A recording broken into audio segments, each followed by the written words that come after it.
Terima kasih untuk Anda yang masih bergabung bersama dengan kami, dan di segmen ini kita akan review jalannya perdagangan di sepanjang hari ini. Pemirsa, tampaknya penguatan terus berlanjut, namun level 6.400-an tidak mampu dipertahankan memasuki perdagangan di sesi kedua. Dan kami ingatkan kembali Anda masih bisa berpartisipasi di WhatsApp interaktif kami di 0812 di 8788 di 3723 seperti yang tertera di layar televisi Anda.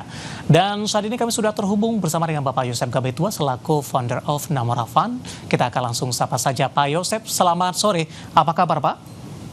Selamat sore Mas David, kabar baik. Terima kasih Pak Yosef sudah meluangkan waktu di ITA Channel. Hari ini Dekar Saham Gabungan masih melanjutkan penguatan Pak Yosef, tapi secara intraday penguatannya terpangkas, profit taking terjadi. Kemudian yang cukup menarik adalah dalam beberapa waktu terakhir meskipun indeks harga saham gabungan mengalami rebound signifikan, tapi aksi jual terus berlanjut dan jumlahnya juga relatif besar. Analisis Anda, Pak Yosef?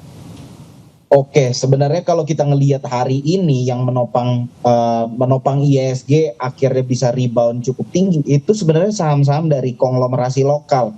Jadi kalau misal kita coba petain nih penggerak dari IHSG, pertama adalah saham-saham yang memang full jumlah sahamnya atau transaksi sahamnya itu mayoritas dikendalikan sama investor asing. Itu saham-saham seperti Big Bank, itu BCA, BRI, Mandiri, BNI, itu mayoritas memang dikendalikan asing. Yang ini sepertinya agak cukup berat karena tekanan aksi jual asing itu masih terus berlanjut. Tapi di sisi yang lain yang memang komposisi dari investor asingnya itu lebih sedikit dan mostly memang dikendalikan sama investor konglomerasi lokal, itu terlihat lebih kokoh pada hari ini. Jadi sebenarnya ini a good sign juga buat kita bahwa walaupun di tengah kondisi kita mungkin terkena net sell dari investor asing, tapi penggerak IHSG itu sudah mulai berbagi lah, sudah mulai berbagi tempat. Konglomerasi lokal sudah mulai mengambil tempat yang cukup besar di IHSG sehingga ketergantungan bursa kita terhadap aliran dana investor asing bisa sedikit berkurang. Seperti itu kira-kira Mas David. Artinya saham-saham konglomerasi yang dinominasi oleh investor domestik memberikan perimbangan begitu Pak ya, di tengah dari tekanan dalam dari saham-saham perbankan big cap. Nah khusus untuk perbankan big cap nih, bagaimana Anda melihat posisinya? Data perdagangan Rabu kemarin, perbankan big cap juga net sell asing masih terus berlangsung Pak. Ada posisi tidak hanya perbankan Himbara yang jumbo, tapi BRIS pada perdagangan kemarin juga mengalami tekanan yang cukup dalam dengan aksi jual net sell asing, bahkan hari ini juga sudah melemah di atas 9%. Iya, sebenarnya ini kita nggak bisa bilang bahwa bank-bank BUMN aja yang lagi terkena tekanan aksi jual asing. Yang paling banyak dijual sama investor asing sejak awal pekan ini itu Bank BCA. Kayak gitu, ini hampir 3 triliun nih sampai perdagangan kemarin, karena hari ini datanya belum ada. Sampai dengan perdagangan kemarin itu 2,6 triliun penjualan investor asing di saham BBCA. Jadi memang kalau ngelihat posisinya sampai sekarang agak cukup berat. Cuman bukan berarti kita nggak ada harapan, karena kalau misalnya dibilang investor asing terus menjual, barang mereka tuh sebenarnya masih banyak di bursa kita. Kayak misalnya contoh kalau di BCA itu mungkin masih sekitar sampai sekarang itu porsi dari investor asing untuk saham scriptless-nya itu 89%. Jadi ada barang sebanyak itu yang harus dihabiskan kalau misalnya memang mau melepas menjual semua saham BBCA, which is itu nggak mungkin terjadi dalam waktu dekat. Jadi menurut saya yang lebih dekat efeknya portofolio siapa yang lebih terimbas dari kenaikan saham BCA itu sebenarnya portofolio dari investor asing. Jadi ya menurut saya nggak mungkin mereka menekan aksi jual terus menerus seperti ini dan harga saham BCA bisa terus turun. Menurut saya nggak masuk akal seperti itu. Tapi di tengah posisi asing yang gencar melakukan penjualan Pak, terutama tadi perbankan big cap yang Anda katakan dari sisi BBCA, ketika asing gencar melakukan aksi jual, itu kadang-kadang tidak tergambar dari sisi teknikalnya Pak, ketika aksi jual tinggi tapi sahamnya tetap bertahan di zona hijau. Ini analisisnya seperti apa Pak Yosef? Oke, sebenarnya nggak semua saham kita bisa ngelihat dari investor asingnya, karena seperti yang saya sampaikan tadi bahwa nggak semua saham itu mayoritas barangnya itu dikantongin sama investor asing. Ada saham-saham yang memang barangnya itu mayoritas di investor lokal atau di fund manager lokal.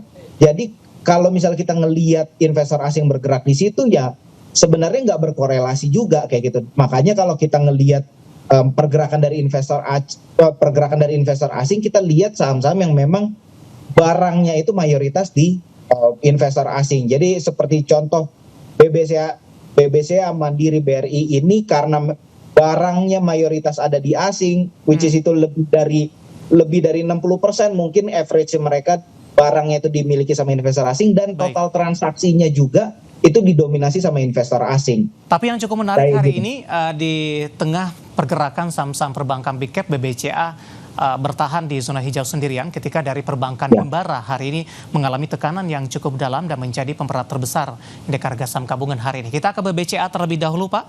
Analisis teknikalnya di tengah daya tahan BBCA yang mampu bertahan di zona hijau di sepanjang perdagangan hari ini. Kalau untuk sampai perdagangan hari ini sebenarnya ini BCA itu masih ada, ini kalau nggak salah besok itu ada pembagian dividen ya, which Rp250 per lembar saham, itu juga bisa jadi momentum lah ya. Kita harapkan ini bisa jadi momentum untuk investor asing, bisa ini menstimulus investor asing lah untuk bisa kembali ke saham BBCA. Cuman memang kalau ngelihat dari tekanan outflow-nya, buat saya kita nggak perlu terburu-buru ngelihat dari tekanan ini. Mungkin kalau untuk level entry-nya di BCA itu di 8.200 itu ada support juga. Jadi ditunggu aja dulu sampai kita ngelihat inflow dari investor asing mulai kembali. Menurut saya itu lebih aman. Baik, penutupan hari ini di 8.375, support entry yang bisa diperhatikan ada di 8.200. Beralih ke perbankan himbara, Pak, BBRI hari ini tekanan cukup dalam, sudah kembali diperdagangkan di level 3.600-an.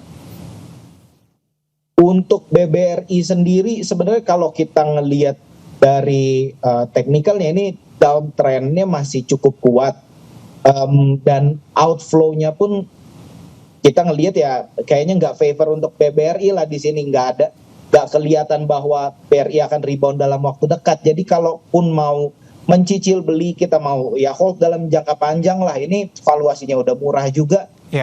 Menurut saya udah bisa dicicil-cicil. Ini 3.600 kan. Di 3.500 menurut saya itu bisa dipertimbangkan lah untuk kita average down buat yang udah punya. Baik, sebelum kita jeda, Pak, kita akan coba ulas BRIS terlebih dahulu di luar dari perbankan big cap himbara. Hari ini BRIS tekanan cukup dalam di atas 9%, 2.180. Pada perdagangan Rabu, BRIS juga masuk ke dalam kategori saham perbankan yang paling banyak dilepas oleh asing. Iya, kalau misalnya untuk BRIS sendiri sebenarnya ini kita ngebaca sentimennya ada Muhammadiyah yang menarik dana mereka dari BRIS. Ini bisa jadi sentimen juga yang memicu kepanikan dari investor asing, dan karena memang kalau kita ngelihat dari transaksinya di saham BRIS sendiri, investor asing juga terlihat melakukan net sell juga. Jadi ada sentimen negatif dan investor asing bereaksi untuk melakukan penjualan. Menurut saya ya mungkin memang ini sesuatu yang agak mengkhawatirkan untuk BRIS. Cuman kita nggak perlu nebar fear juga. Hopefully investor asing bisa kembali lagi ke saham BRIS. Kalau misalnya ngelihat sahamnya sih sebenarnya memang buat yang mau ngambil momentum, saya belum berani merekomendasikan karena kita belum tahu efek clear-nya ini seperti apa untuk BRIS. Oke, ada kaitan penarikan dana Muhammadiyah terkait rencana pembentukan Bank Muhammadiyah, Pak Yosef? Singkat saja. Kalau itu saya jujur nggak tahu, karena memang saya bukan bagian dari sana kayak gitu.